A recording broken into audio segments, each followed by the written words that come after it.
Pandemi yang masih berlangsung hingga kini telah menghancurkan sektor perekonomian Bali.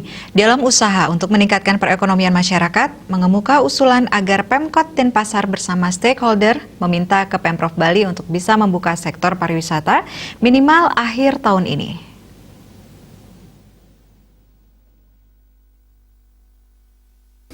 Salah satu anggota DPRD Denpasar dari fraksi Golkar, Iwan Suwiryo, berharap agar pemerintah Kota Denpasar bisa mendesak pemerintah Provinsi Bali untuk segera membuka pariwisata saat pandemi COVID-19 melandai.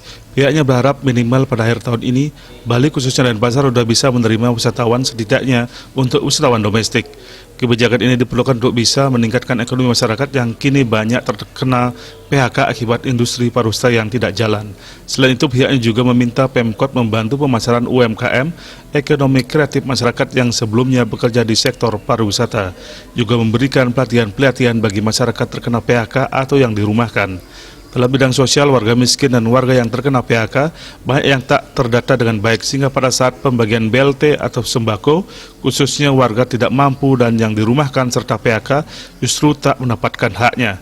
Di sisi lain, anggota Dewan dari fraksi PDIP IGD Westra mengatakan sangat menyadari kondisi ekonomi masyarakat yang turun dan juga berdampak pada perolehan pendapatan masyarakat.